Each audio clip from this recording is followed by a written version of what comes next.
नमस्कार दोस्तों, मेरा नाम है अंकित और आपका स्वागत है झारखंड समाचार में। आइए जानते हैं 10 मिनट में 20 बड़ी खबरों को। उससे पहले आप ये वीडियो कहां से देख रहे हैं हमें कमेंट में जरूर बताइएगा।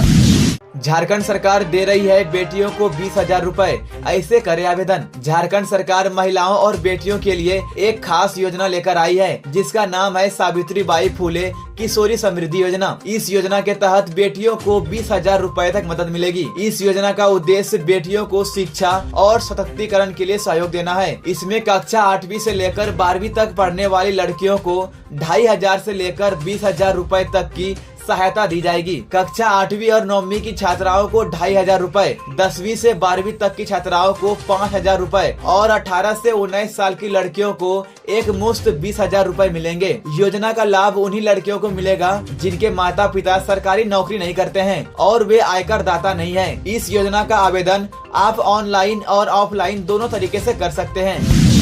रांची में पाकिस्तानी मूल के 3 बच्चों का भविष्य क्या होगा, जानिए पूरा मामला। रांची के डोरंडा थाना क्षेत्र में पाकिस्तानी मूल के 3 बच्चों का भविष्य अब केंद्रीय गृह मंत्रालय के हाथों में है। रांची के मनीटोला में पाकिस्तानी मूल के 3 बच्चे अपनी मां के साथ नानी के घर रह रहे थे। अब ये बच्चे अपनी मां के साथ दिल्ली जा चुके हैं और उनका भविष्य तय करने का जिम्मा गृह मंत्रालय पर है। इन बच्चों की मां भारतीय नागरिक है लेकिन बच्चे पाकिस्तानी मूल के हैं। पुलिस ने इन बच्चों को लेकर रिपोर्ट केंद्रीय गृह मंत्रालय को भेज दी है, जहां अब उनके पाकिस्तान भेजे जाने का निर्णय लिया जाएगा। झारखंड में टोटल 10 पाकिस्तानी लोग रह रहे हैं, जिनमें से 7 लोग लॉन्ग टर्म वीजा पर हैं। इस मामले में अब देखना होगा कि गृह मंत्रालय क्या कदम उठाता है। इस मामले में आगे क्या होगा, जानने के लिए हमारे चैनल को सब्सक्राइब करें।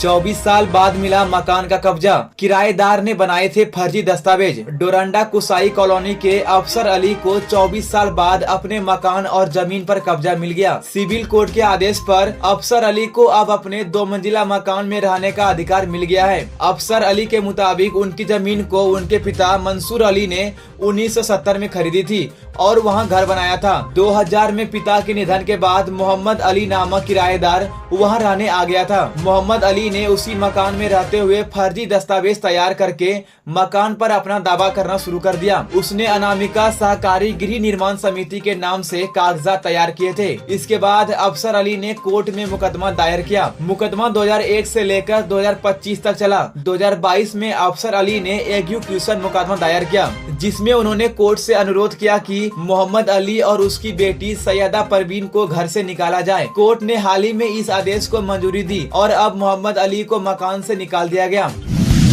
10,000 की रिश्वत लेते पंचायत सेवक रंगे हाथ पकड़ा गया, एसीबी ने किया गिरफ्तार। एंटी करप्शन ब्यूरो ने मंगलवार को पंचायत सेवक वतन कुमार को रंगे हाथ रिश्वत लेते पकड़ा। यह घटना पाकुड़ सदर प्रखंड के जमशेदपुर की है। पंचायत सेवक ने मनरेगा योजना के तहत सिंचाई कूप निर्माण के लिए 20,000 रूपए रिश्वत की मांग की थी। शिकायतकर्ता ने इसकी जानकारी दुमका के एसीबी को दी और इसके बाद जाँच शुरू की गयी। एसीबी की टीम ने शिकायत की पुष्टि होने के बाद कार्रवाई की योजना बनाई। शिकायतकर्ता ने पंचायत सेवक को प्रखंड कार्यालय बुलाया और जब वह नाश्ता करने के बाद 10,000 रूपए की रिश्वत ले रहा था, एसीबी टीम ने उसे पकड़ लिया। रिश्वत के नोटों पर पहले से रंग लगाया गया था, जिससे जैसे ही पंचायत सेवक ने नोटों को पकड़ा उनके हाथों पर रंग दिखने लगा। इस कार्रवाई के बाद प्रखंड कार्यालय में हड़कंप मच गया। एसीबी ने पंचायत सेवक को गिरफ्तार करके दुमका ले जाया गया।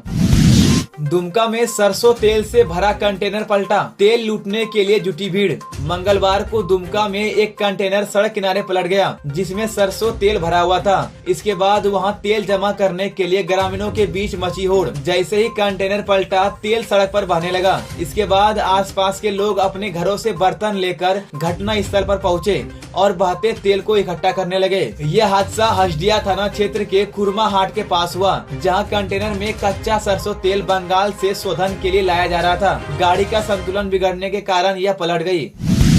पहलगाम अटैक पर पाकिस्तान को धन्यवाद कहने वाले नौशाद की मुश्किलें बढ़ी। बोकारो जिले के मखदूमपुर स्थित मिल्लत नगर के 31 वर्षीय नौशाद की मुश्किलें अब और बढ़ सकती है। उसने पहलगाम आतंकी हमले पर सोशल मीडिया पर पाकिस्तान को धन्यवाद कहा था, जिसके बाद जांच एजेंसियां उसके खिलाफ सख्त हो गई है। फिलहाल Bokaro SIT, Jharkhand ATS, IB और टेक्निकल टीम अलग अलग जाँच कर रही है। नौशाद के सभी संदिग्ध पोस्ट और उसकी सोशल मीडिया गतिविधियों की जाँच की जा रही है। इसके साथ ही ही उन लोगों पर भी नजर रखी जा रही है जिन्होंने नौशाद के पोस्ट को लाइक किया या उस पर कमेंट किया। नौशाद पर पहले भी संदिग्ध पोस्ट करने के आरोप लगे थे। 23 अप्रैल को उसने लश्कर तैयबा और पाकिस्तान के समर्थन में एक पोस्ट किया था, जिसके बाद उसे गिरफ्तार कर लिया गया और जेल भेज दिया गया। नौशाद पर रांची में 2025 में भी सोशल मीडिया पर आपत्तिजनक पोस्ट करने को लेकर मामला दर्ज हुआ था।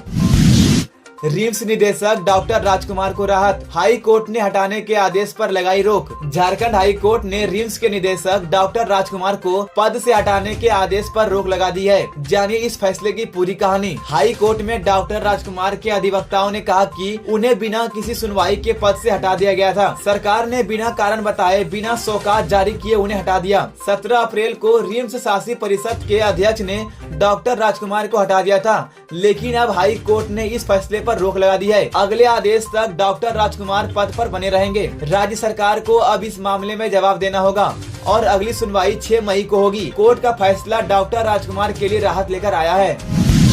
क्या डीजीपी अनुराग गुप्ता 30 अप्रैल के बाद रिटायर हो जाएंगे? जानिए पूरी खबर। झारखंड के डीजीपी अनुराग गुप्ता को लेकर बड़ी खबर आई है। 30 अप्रैल के बाद उनका कार्यकाल जारी रह पाएगा या नहीं, जानिए पूरी जानकारी। केंद्र सरकार ने झारखंड सरकार को एक पत्र भेजा है जिसमें कहा गया है कि डीजीपी के रूप में अनुराग गुप्ता का कार्यकाल ऑल इंडिया सर्विस रूल्स के अनुरूप नहीं है। आईपीएस अनुराग गुप्ता का कार्यकाल 30 अप्रैल 2025 तक था, लेकिन अब 30 अप्रैल के बाद उनके डीजीपी पद पर बने रहने को लेकर संशय उठने लगा है। नई नियुक्ति नियमावली के तहत डीजीपी चयन के लिए अब यूपीएससी को पैनल नहीं भेजना होगा। एक समिति की अनुशंसा पर डीजीपी की नियुक्ति होगी। क्या अनुराग गुप्ता 30 अप्रैल के बाद रिटायर हो जाएंगे या फिर उनका कार्यकाल आगे बढ़ेगा?